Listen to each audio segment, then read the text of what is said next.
This is my first horse here. This is Christmas. So is this the horse that you're gonna ride for the match? Is it called a match? This is one of them. Yeah. Okay. This is one of them. The youngest children, babies and toddlers, are actually the most likely to become homeless compared to people of any other age. Everybody gather, mauka tumakai. We gotta take a good look inside. Keiki and kupuna, time for helemai. We work together so we can rise. Local business, non-profits too, doing their best for me and you. We're gonna celebrate the ones who make Hawaii great. It's Elevate 808. Aloha and welcome to Elevate 808, where we shine a light on the local businesses and nonprofits that make Hawaii feel like home. Now later on, we're gonna meet the incredible team at Family Promise, but first, let's talk about the Equus. So we were first introduced to it as the last family-owned and operated boutique hotel in Waikiki, which already is cool and awesome. But then we found out that this same family also runs Hawaiʻi Polo Club out in Wailua, and we were like, wait, what? You know we had to see it for ourselves. What's this horse's name? This is Ziza. Ziza keeps side-eyeing me, but Oh I yeah, think it's she's the 'cause- master of the side-eye, dude. I think it's because that's where her eyes are. But I'm also feeling like she's judging me. Housekeeping. Oh, excuse me. When my grandpa came to Hawaii, he got a bunch of his friends together and he pooled some money and he built the Waikiki Hotel, which is now the Hilton Grand Waikiki, and it used to be under that giant tower. Yeah. This is the opening of the Waikiki Hotel. Is that Reverend? Yep. Is it Akaka? Yeah. And that's my dad on the left and my mom on the right. My grandpa built the Equus Hotel, which at the time was called the Driftwood. And then he retired and sold the Waikiki and the management company on this to Aston Hotels. And then Dad went in a while back, got the management contract for it, and then just started buying units back. That must have been a lot of work. Took 30 years. Wow. It took him, most of our life, right? But Yeah. he was able to finally put it all together, and we own it, which is nice. When we remodeled and revitalized the hotel back in 2010, we were looking for a little different theme, and my wife, who's an award-winning designer, said, well, let's go with the horse theme. It's a wonderful part of Hawaii's history. The cowboys, the paniolos, and the early polo and all of that. And a lot of people have no idea. I'm the housekeeping manager. Yeah. Okay. So are you behind all those great little towel animals? Yeah. Really? Yeah, that's us. So how did you figure out how to make all those animals? Okay, so it's a story. When I first started here, Yeah. a guest left like a swan, and I took it apart and put it back. Took it apart and put it back, and that's how we learned. No way. Yeah. So what was it about this type of work that drew you to this career? Honestly, I love interacting with guests. I'm good at talking stories. I love sharing advice, giving recommendations on place to go, and also teaching people how to do it the right way, not to be damaging, driving slow on the street, holding up traffic for the rest of the locals. So I like to kind of give them pointers on things, how to do it the right way. Yeah. And be on the locals' good side versus the negative side. You are a saint. We need more people like you. I try. What do you enjoy most? Because you're at the age where you probably could retire and start writing and stuff, but you're still here 5 days a week working. What is it about this that you love so much that keeps you here? The people. Yeah? Oh, the people. Hotel business is, especially I think the old style hotel business that I grew up in, which is where, you talk to the guests, you greet the guests, you're on the floor, it's very personal. Right. Yeah. And so do you have any plans to continue this in the family generations? Well, my daughter, Mariah, who lives in Ireland, she's our virtual general manager. She Oh, works, wow, really? Yeah, she does all the behind the scenes stuff and, Zoom calls and that. So Wow, she's, that's so cool. yeah, she's a big part of it. And then My son Devin runs everything out on the North Shore.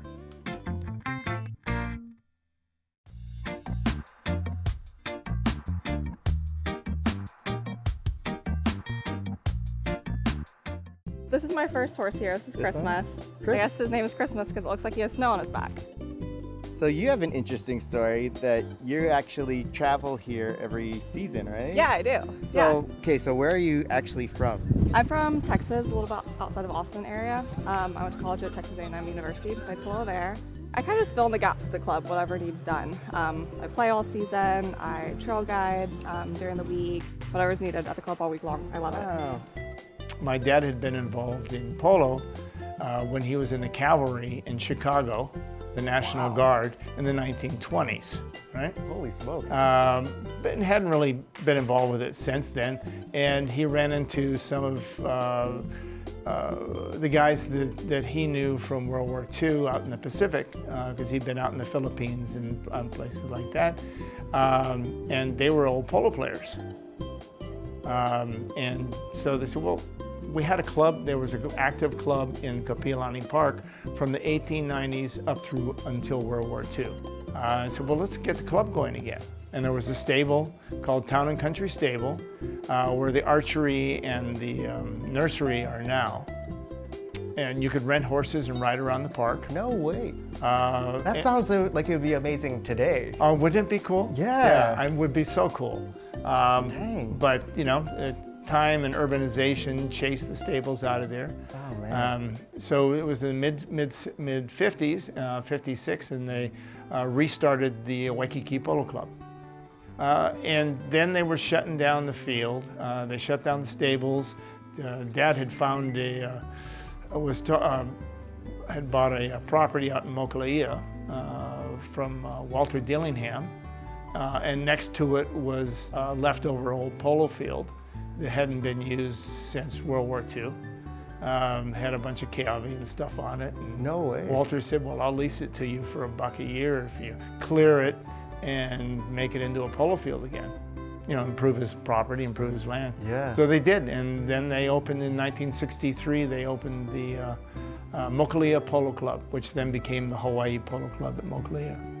So is this the horse that you're gonna ride for the match? Is it this called is a one of match? them. Yeah. Okay. This is one of them. So she's gonna play one chucker, which is a portion. And then I've got the speckled one over there, the Appaloosa, with the other blue wraps. She's playing in the next chucker after her. Alyssa goes to the near side, pops it sideways. Still on the line is Alyssa.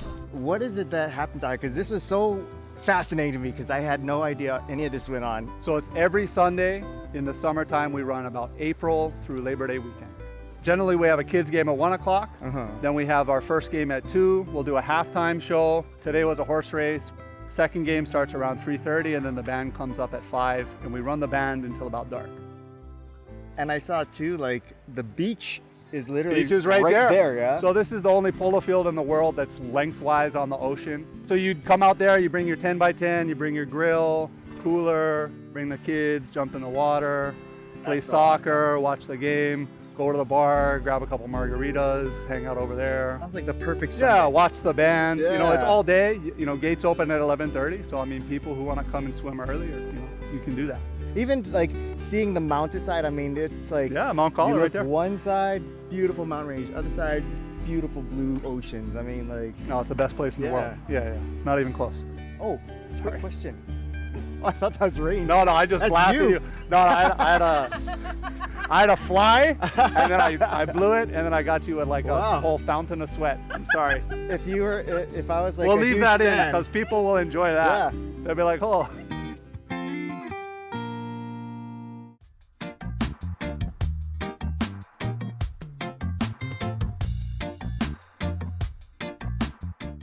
We're shifting gears to something that's a little heavier, but incredibly important. Family Promise is a nonprofit supporting families facing housing instability and houselessness. And what you're about to hear is one of the most surprising and honestly heartbreaking things that we've learned while making this series. What not a lot of people realize is that the age at which someone is most likely to experience homelessness is under age 1.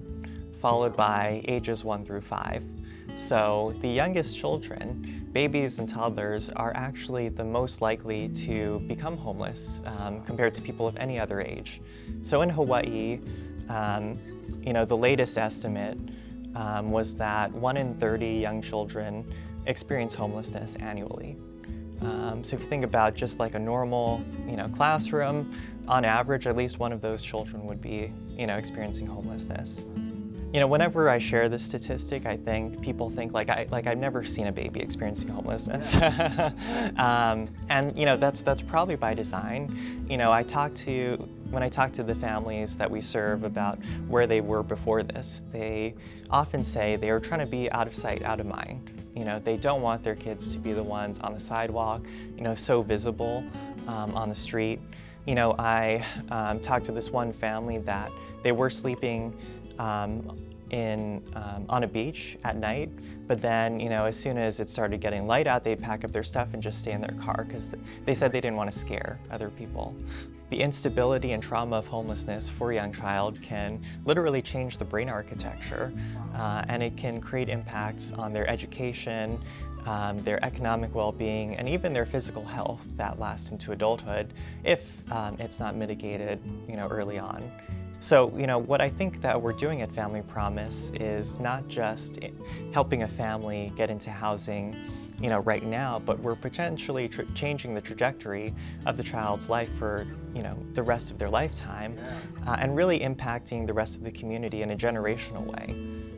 This is our ʻohana Navigation Center, Mo'ili'ili. We purchased this building last year, did some renovations on it, and then had the grand opening in December of 2024. Oh, so pretty recently then. Pretty recently, yeah. On site, there's 5 one-bedroom units. They're kind of like one-bedroom apartment units that we use for non-congregate housing for families staying in our shelter. Families are in our program for usually about 3 months in the interim housing program.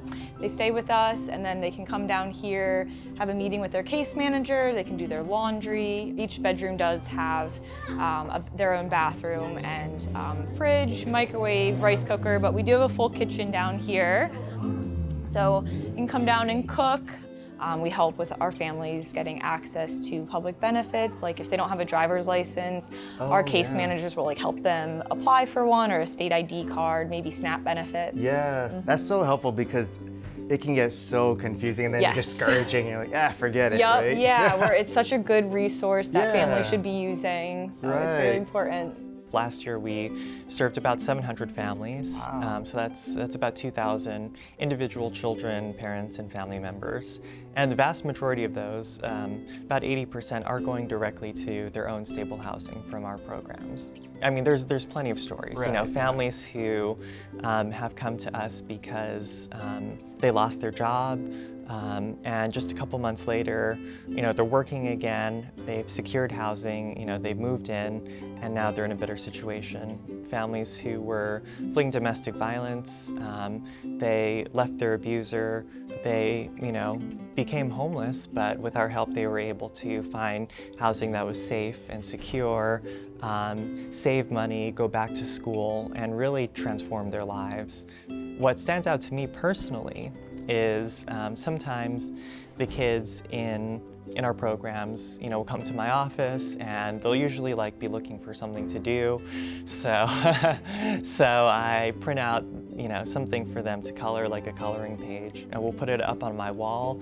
And then, I'll never know if that's maybe the last time I'll have seen them. But it's a great memory, a nice little couple minutes at least that we spent together. And then, when in fact I don't see those kids again, I think, well, that means that we've been successful, that they're now in their next phase of their journey, they're back in housing.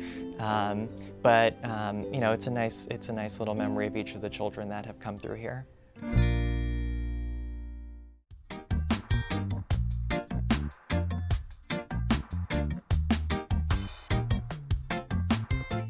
I've been on the board of directors for 6 years now. When I started, I think we were serving close to maybe 200 families a year, and now we're serving 700 families a year. I first learned about the issue of homelessness when I was, growing up here and in high school. And at that time, I learned that Hawaii had the highest per capita rate of homelessness in the country. And now, years later, when I've come back and I'm now leading this organization, Hawaii still has the highest per capita rate of homelessness in the country. Homelessness is very complex, both obviously for the people who are going through that experience, but also I think for us as citizens in a community. Right. Because, 6 years ago, my kids were a lot younger.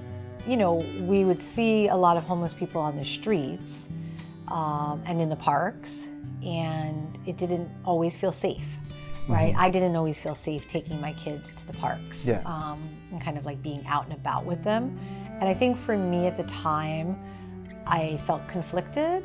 I didn't like the feelings of me being angry or upset that there were homeless people in sort of the environment where I wanted to like play with my kids. And again, intellectually, I could understand it. Intellectually, I could understand that they were struggling with mental health problems or substance use disorder problems, and nobody wants to be homeless. I can intellectually understand that. Yeah. But I think emotionally and personally, when you're experiencing that and you've got your own family to take care of, it just elicits uncomfortable feelings. And I think for me, I wanted to find a way to give back and be part of the solution and be part of helping people. And for me, that involved children. The families that we serve are really motivated to get into housing and to do what they need to do for their children. Most of the parents that come into Family Promise are actually already employed. So they're just trying to, make ends meet, and because of the cost of living in Hawaii, it is, easy to get into a situation where you're living paycheck to paycheck, and some disruption in your life can alter the trajectory, and lead to instability like this. Family Promise provides interim housing to keep families together. It's different from traditional shelters, which separate men from women and children, leaving out single dads and two-parent households. They also offer emergency rental assistance, one-on-one case management, and even weekly ʻohana nights where people from the community put on workshops or activities for the families. Those activities can include educational workshops on things like personal finance, workforce development, resume skills. So I reach out to those people in our community as well as organizations that would be interested in coming to do a presentation for our families. So the intention is to make sure people get back into stable housing, but also to help them with financial literacy, job development, and skills, upskilling, and so that they have an opportunity to kind of find better jobs that will kind of lift them out of sort of poverty. Most times they aren't typically taught those things, so having someone come in and also being surrounded by other families that are also in the same situation, it kind of creates like a safer space to ask questions. They're kind of in similar situations. We also include activities for kids that may be educational. Again, they may be STEM workshops, or they might just be fun things, like building Legos or celebrating birthdays or holidays or things like that. We are setting up for a volunteer activity tonight. We have someone from the Moanalua Lions Club coming out. They're graciously providing dinner and the activity along with some games for today. Oh, that's so neat. Yep. This is actually our first family night. Oh, no way. Because before this, we pretty much just delivered either meals or like whole welcome home kits. So the club's excited. Yeah. The whole idea of homelessness, if you think about it, is just so overwhelming. But Family Promise takes a bite out of it by serving families that are ready to get out of houselessness and get into homes and raise their families. There's a big need for services like Family Promises. Last school year, the Department of Education identified over 6,500 public school students, just K through 12 students, who are experiencing homelessness. Wow. That was a big increase from the last year.